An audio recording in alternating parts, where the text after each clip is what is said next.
Mother of All Talkshows, the open university of the airwaves, the last free space on the mainstream media. If you want to join in, the number is 0344 499 1000, or speak to me through Twitter at George Galloway at talkRADIO. The Mother of All Talkshows with George Galloway on talkRADIO. We'll get you talking. A nation mourns as we discover that President Donald J. Trump will not be visiting the United Kingdom in a few weeks' time after all.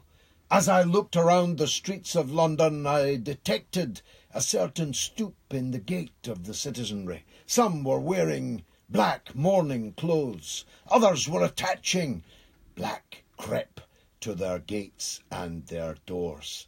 It is a terrible blow that we will not be, after all, able to marvel at this lunatic, imbecilic, foul-mouthed, foul-ideaed individual who is the most powerful man in the world.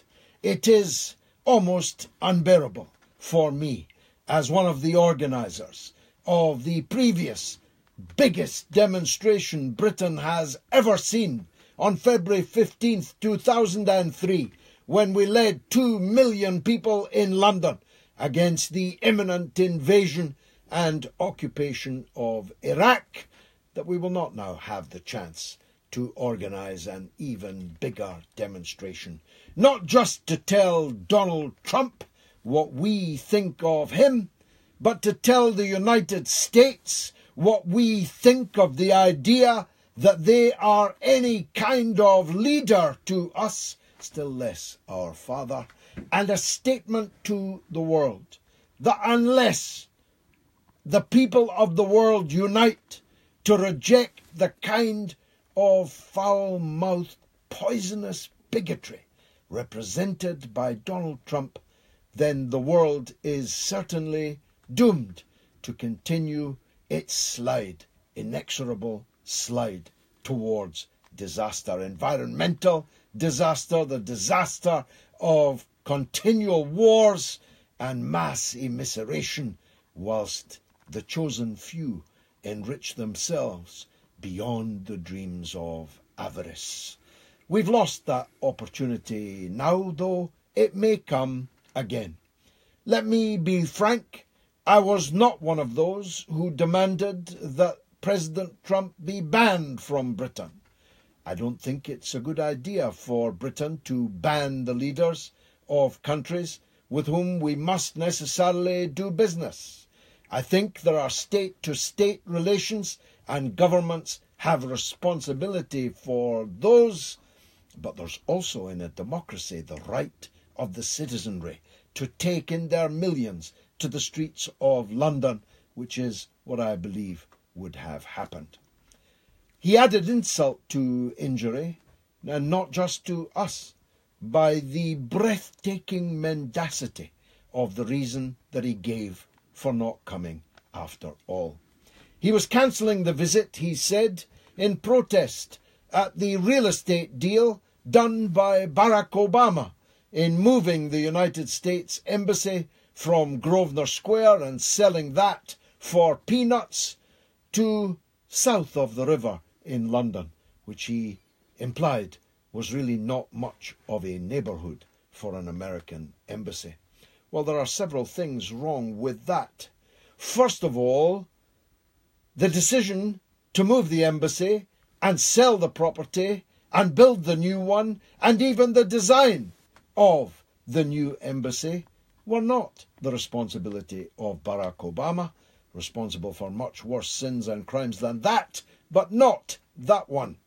The decision to move the embassy and build in what Donald Trump clearly believes is some kind of down-at-heel South London was made by George W. Bush, the previous Republican president, and in his first term as president, and therefore could hardly be further away from Barack Obama's responsibility. But the second reason why this was breathtakingly mendacious was that everyone knows that the reason that Trump did not come was because he would have been embarrassed by the welcome or lack of it that he would have received. Everybody knows that, except Theresa May. The British government are accepting Donald Trump's stated reason for the cancellation, except our Foreign Secretary, whose duty it is to deal with the foreign affairs of our country. Boris Johnson immediately blamed Jeremy Corbyn and Sadiq Khan, the Mayor of London, for Donald Trump's decision to cancel the visit. So which is it? Is it because he didn't want to venture south of the river, because it's no doubt the preserve of footpads and maybe racial minorities?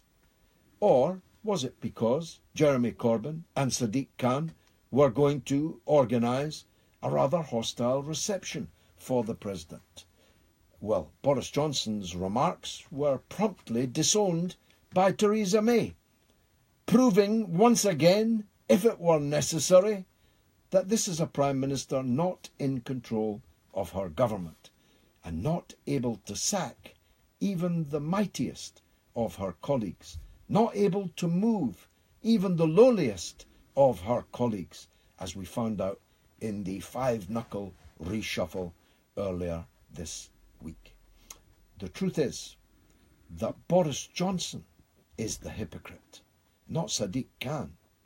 Boris Johnson wrote in the Daily Telegraph not 2 years ago that he would forswear to visit New York because of the danger of bumping into, you guessed it, Donald J. Trump. This was after Trump described parts of London as no-go areas. Maybe he had South London in mind.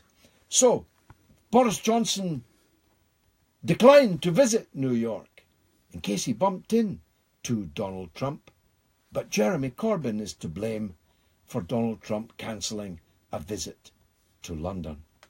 All of that and the impact of a much more important thing. Donald Trump described the entire continent of Africa in a meeting yesterday with senior senators of both parties.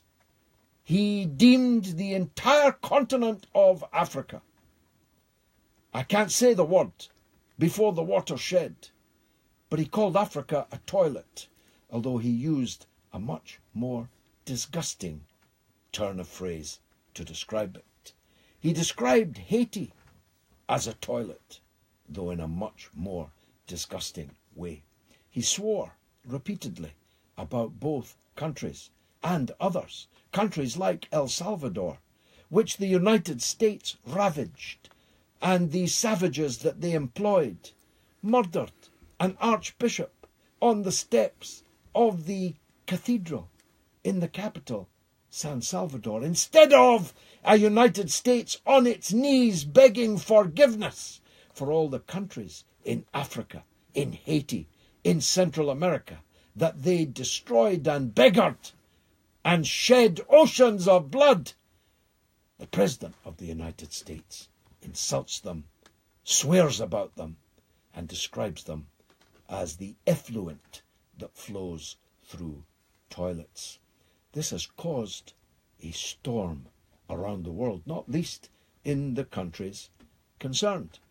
One of them, Haiti, has just released the news that the money stolen by the US puppet dictator Papa Doc Duvalier, billions of dollars looted from Haiti, was recycled through a building in New York, now known as Trump Tower. The African countries have decided to use this studied insult to them to question just why the United States is building military bases all over their continent and sowing internal dissent in so many African countries. Now let me say this in parenthesis. Donald Trump only used words, foul words, about these places. Previous American presidents have used things much more deadly than words. So I don't want to hear any hypocrisy from Democrats that wanted Hillary Clinton there because she would have at least been lipstick on the pig of American hegemony in the world.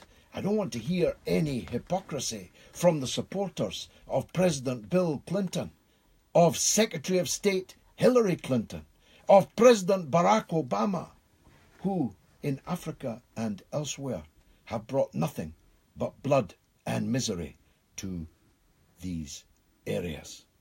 We'll be talking about the extraordinary démarche on the Matthew Wright Show of the Brexit campaign leader, Nigel Farage MEP, although I see his wages have just been docked to pay for an overspend on his expenses. Nigel thinks there should be a second Brexit referendum. Stand by for a shock. So do I. And where now stand all those establishment creeps that were just days ago defending the loathsome reptilian Toby Young, self-styled journalistic provocateur, for his tweets filled with racial, sexual and other filth? Where stand them now? The Private Eye has revealed that Mr. Young is a regular attender at, and I quote, secret eugenics conferences in the University College of London, at which sit and preach not just supporters of the Nazi idea of eugenics, but people who justify paedophilia.